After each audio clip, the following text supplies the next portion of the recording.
안녕하세요. 동포세계 김용필입니다.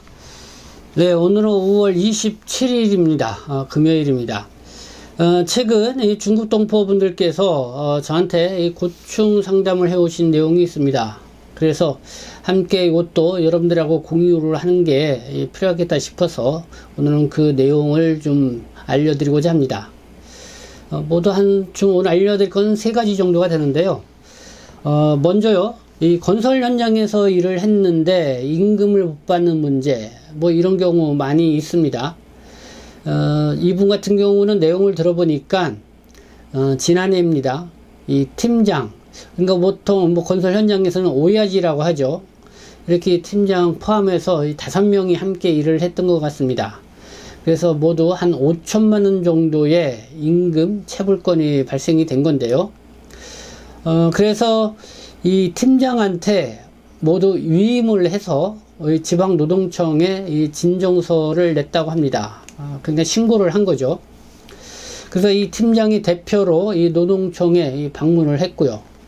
그래서 노동청에 방문을 하고 나서 나중에 이 팀장이 하는 얘기가 이 고소를, 그러니까 진정서를 치활을 하게 되면은 이 돈을 주겠다고 하더라. 어떻게 하면 좋겠냐. 그러니까 돈을 받는 게 중요하니까 그래 고소 치활하겠다.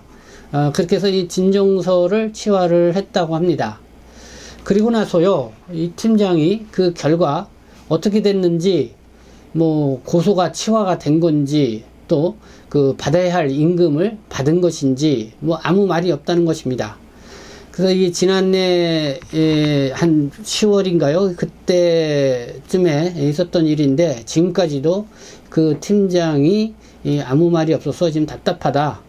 어떻게 된 건지 다시 노동청에 진정을 해도 되느냐, 이런 문의로 저한테 전화를 해왔습니다. 네, 결국은 팀장도 같은 중국 동포인데요. 같이 일했던 이 같은 동포 일행들, 이런 경우가 좀 있습니다. 이 팀장이 보통 팀장을 통해서 이제 임금을 받게 되죠. 그렇게 되면은 사업장에서는 팀장한테 돈을 주고 이 팀장이 그거를 각 일한 사람들한테 임금을 나눠주는 그런 구조를 갖는 경우가 있습니다. 지금은 그렇게 하면은 그 자체가 이 불법인데요. 그러나 그래도 그렇게 이루어지는 사례들이 여전히 있는 것 같습니다. 그러다 보니까 이 팀장이 그 돈을 받아서 그 돈을 임금을 나눠주지 않고 잠적하는 경우가 있습니다. 심지어 어떤 경우는 중국으로 그냥 이렇게 떠난다고 그럴까요? 중국으로 도망가는 사례도 있습니다. 그때 보면은 한 1억, 2억 이렇게 큰 목돈을 갖고 이제 중국으로 가는 거죠. 이렇게 중국으로 가게 되면은 사실 노동청에 신고를 해도 그 돈을 받아내기가 또 결국 만만치가 않습니다. 상당히 복잡해지는 그런 상황이 되는 거죠. 이런 경우 있는데, 그래서 어떻게 같은 동포들끼리 어떻게 이렇게 열심히 일해서 본 이 돈을 이렇게 떼어먹을 수 있냐, 이렇게 생각할 수가 있는데, 어쨌든 이런 경우가 있습니다. 그래서 이번 건 같은 경우도 다시 한번 이 노동청에 본인이 한번 직접 가서 확인을 해보고, 그런 다음에 다시 한번 연락을 취하자, 이렇게 이제 얘기가 냈는데요. 어쨌든 요거는 어떻게 진행되는지 나중에 좀 방안이 나오면 여러분들에게 다시 한번 구체적으로 말씀을 드리도록 하겠습니다. 두 번째 고충 상담은 재동포 체류 자격을 갖고 계신 분들, 영주 자격을 취득하는 거에 관심이 상당히 많죠. 오늘 시간은 특히 60세 이상 되시는 분들, 더 이렇게 관심이 많을 것 같습니다. 아마 이렇게 영주 자격을 취득하는데 관심이 많고 저한테도 이렇게 문의하는 이렇게 전화 내용이 많은 이유는 최근에 이 법무부가 이 동포 업무 체류 지침을 좀 변경을 한 게 있죠. 이 방문 취업 체류 자격으로 계신 분들, 그러니까 제조업이라든가 농축산업, 어업, 가사도우미, 간병인 등으로 한 사업장에서 지속적으로 이 4년 이상 이 성실 근무를 하게 되면은 영주 자격을 신청할 수 있게 해준다. 그리고 또 금융 소득 요건도 완화가 되었죠. 그러니까 국민 총생산 제한액의 70% 이상이면 된다. 이렇게 완화된 방침을 내놓기도 했습니다. 그래서 영주 자격에 대한 관심이 커졌다 이렇게 생각이 드는데, 그래서 이 시간은 제가 이 재동포 체류 자격을 갖고 계신 분들의 영주 자격 취득과 관련된 내용만 좀 알려드리도록 하겠습니다. 특히 이렇게 60세 이상 되셔서 뭐 영주 자격으로 바꾸신 분들 상당수 있는데요. 그래서 한번 좀 그 내용 좀 알려드리도록 하겠습니다. 기본적으로 이 재동포 체류 자격은 그 한국에서 2년 이상 지속적으로 이 체류를 하게 되면은 영주 자격을 신청할 수가 있습니다. 이 체류는 2년 이상 체류를 해야 된다. 그리고 기본 소득 요건을 갖춰야 되고, 그 다음에 품행 단정 요건을 갖춰야 되고, 좀 나름대로 이 기본 소양을 이렇게 갖춰야 되죠. 그래서 그런 요건을 충족을 해야 되는데, 이 기본 소득 금액 요건 요거를 한번 보도록 하겠습니다. 이 재동포 자격으로 대한민국에서 2년 이상 계속 체류하고 있는 사람으로서 아래 하나의 요건을 갖춘 사람에서 이 업무 체류 지침에 나온 건데요. 여기 기본 소득 요건 이렇게 나와 있는 게 있습니다. 그래서 한번 그 내용을 좀 보도록 하겠습니다. 네.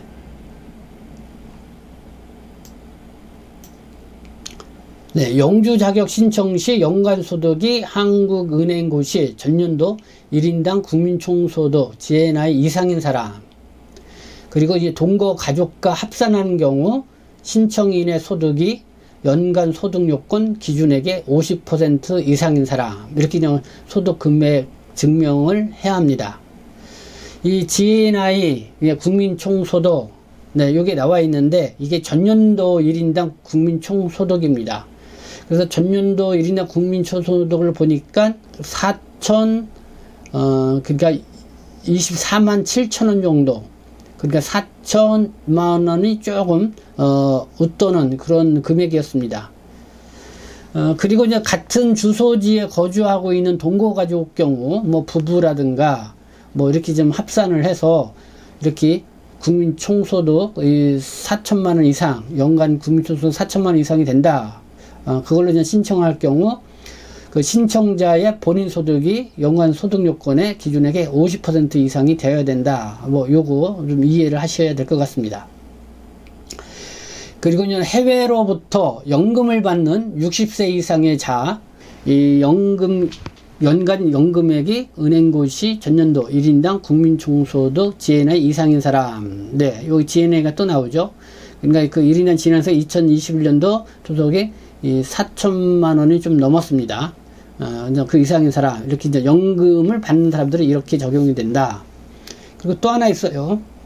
전년도 이 재산세 납부 실적이 50만 원 이상인 자, 또 주택 소유, 전 월세 보증금, 예적금 등 본인 명의의 순자산이 전년도 가계 금융복지조사 결과의 평균 순자산 이상을 보유하고 있는 사람, 여기 보니까요, 전년도 가계 금융복지조사 결과의 평균 순자산 이상을 보유하고 있는 사람, 그리고 재산세 납부 실적 또는 순자산은 영주 자격 신청일에 1년 전부터 생계를 같이 하는 동거 가족, 배우자, 부모, 자녀와 합산 가능하다.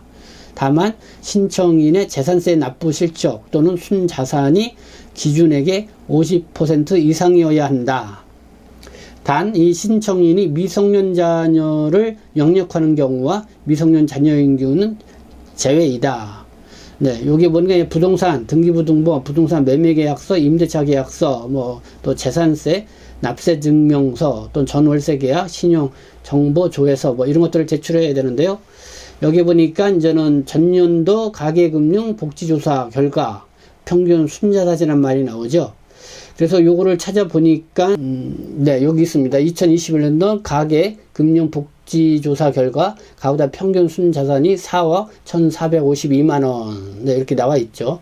그리고 인정되는 자산은 금융자산, 적립, 예치식, 저축, 신청기준 6개월 이상 보유, 펀드, 보험, 주식, 채권 등과 전월세 보증금, 또 실물자산으로는 주택, 토지 등의 부동산 공시가격 또는 시중 내 공표 시세 인정, 뭐 이렇게 요번에 추가가 된 그런 내용들이 있습니다. 그리고 뭐 요거는 뭐 참고라도 뭐 대한민국 기업가의 연간 교역 실적이 20억 이상인 사람, 대한민국에 미화 50만 불 이상을 투자한 사람, 그 다음에 거주국 정부가 공인한 동포단체 대표, 과거 3년간 동포단체 대표로서 활동한 사실이 있는 자 포함, 또는 법인 기업체 대표로서 재외공간의 장이 추천한 사람, 뭐 이런 사람들은 이렇게 영주 자격을 신청을 할 수 있다, 이렇게 볼 수가 있습니다. 네, 소득증명과 관련돼서는 이런 기준을 맞춰야 된다는 거고요. 여기에 보면은 또 이 중국 동포들이 이 영주 자격을 신청할 때 가장 이 걸림돌이 되는 것이 있습니다. 이 품행 단정의 요건입니다. 이 소득 요건도 다 되는데 이 품행 단정의 요건을 또 충족을 해야 되는데 요게 좀 까다롭습니다. 지금 중국 동포 신문이 5월 24일 이 보도한 내용에 이 품행 단정 요건에 대해서 좀 구체적으로 이 보도를 한 내용이 있습니다. 그래서 그 내용이 모두 7가지인데요. 그 7가지를 한번 보도록 하겠습니다.